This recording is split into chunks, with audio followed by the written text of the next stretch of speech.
Bonjour à toi, c'est Madame Isabelle, comme tu peux voir. Écoute, j'ai décidé de te faire une petite capsule vidéo pour te montrer les techniques de comment faire ta bestiole en argile. Dans le fond, je veux que tu partes d'une boule. Pourquoi on part d'une boule?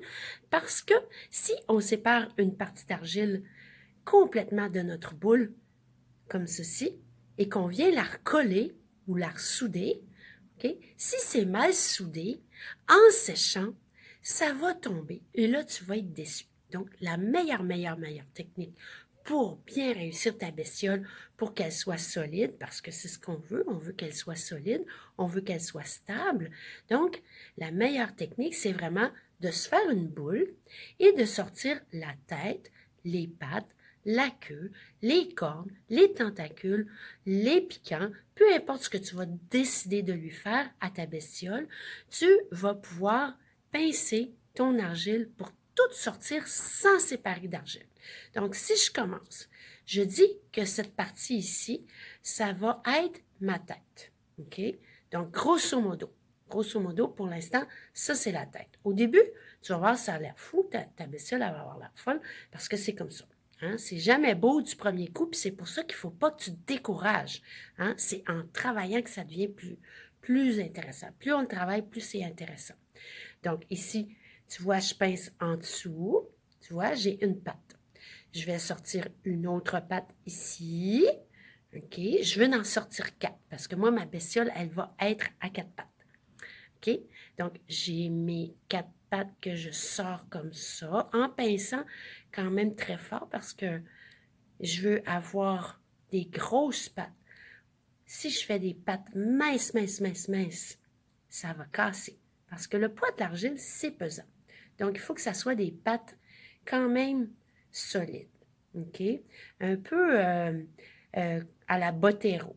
Hein? Botero, c'est un artiste qui a peint des personnages puis des animaux, mais toujours en forme très voluptueuse. Donc, nous, c'est ce qu'on fait un petit peu des formes un petit peu plus euh, rondes que trop minces. Okay? Donc, tu vois, grosso modo, en te parlant, j'ai fait les 4 pattes.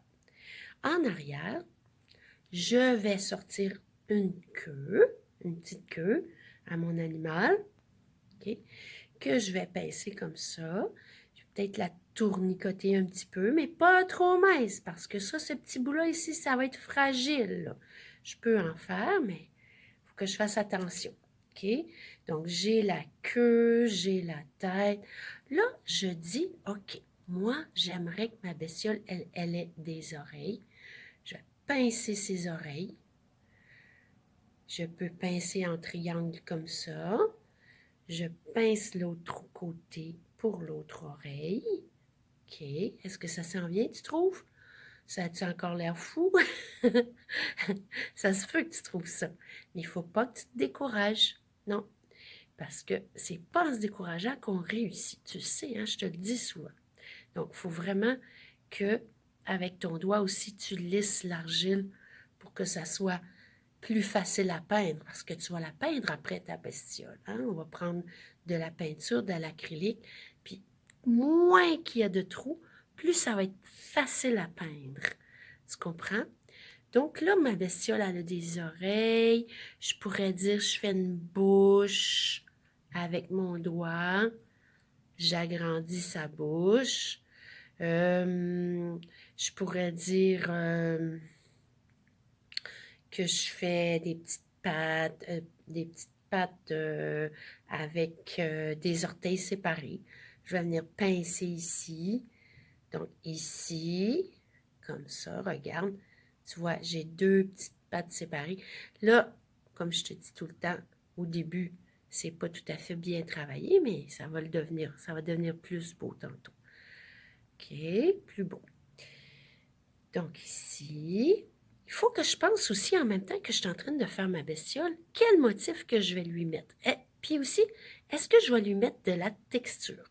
Hein, la texture, on va pouvoir venir la faire avec un crayon. On peut venir faire des trous. On peut venir faire des rayures. Donc, ici, regarde, je peux décider que je lui fais. Donc, grosso modo, hein, Là, c'est très, très, très, très grosso modo. Je vais te laisser la travailler. Et donc, c'est ça. OK. Je vais me prendre un crayon de plomb. Je vais te montrer. Tu pourrais décider de faire dans tes yeux des petits trous avec ton crayon. Tu peux décider de faire de la texture. Tu peux décider de faire plein de petits trous. Mais c'est sûr que ça va être plus difficile à peindre si tu fais plein de petits trous. Mais ça peut être intéressant. La peinture, elle va rentrer à des endroits, puis à d'autres endroits, ça va faire d'autres couleurs différentes parce que tu vas mettre plusieurs couches. Donc, tu peux t'amuser quand même assez longtemps. Il y a une chose.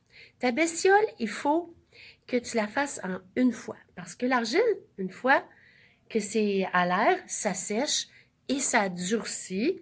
Puis, il n'y a plus moyen de la retravailler. Donc, quand on fait notre bestiole, on la fait en une fois. Après ça, on la laisse sécher. Puis quand elle va être sèche, c'est là que tu vas pouvoir la peindre. OK? Donc, c'est ça. Grosso modo, je te dis, regarde, c'est ce que ça donne.